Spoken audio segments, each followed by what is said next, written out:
দর্শক, সপ্তমী নিয়ে আরো জানাতে লক্ষ্মীপুর থেকে যুক্ত হচ্ছেন আমাদের আরেক সহকর্মী পলাশ সাহা। পলাশ পলাশ, পূজা কতটা জমে উঠেছে এবং কোনো অপ্রীতিকর কিছু চোখে পড়েছে কিনা জানাবেন।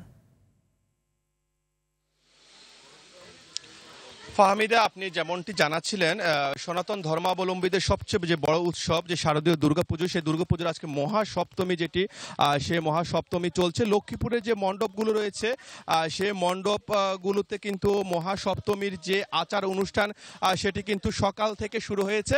আমি এখন রয়েছি লক্ষ্মীপুর যে শহরের যে শাঁখারীপাড়া যে ত্রিনয়নী যে পূজা যে মণ্ডপ, সেই পূজা মণ্ডপে এখানে কিছুক্ষণ আগে যে নবপত্রিকার যে এবং দেবী দুর্গার যে মহাস্নান সেটি সম্পন্ন হয়েছে। নবপত্রিকা যেটি কলা বউ নামে যেটি পরিচিত, সেটি প্রতিস্থাপন এবং যে স্নান সেটি শেষ হয়েছে। এরপরে ঘট স্থাপন সহ অন্যান্য যে পুজোর যে আচার অনুষ্ঠান এবং যে কার্যক্রম সেটি শুরু হবে। এরপরে যে সপ্তমী যে পুজো, সেই সপ্তমী পুজো সেটিও কিন্তু হবে।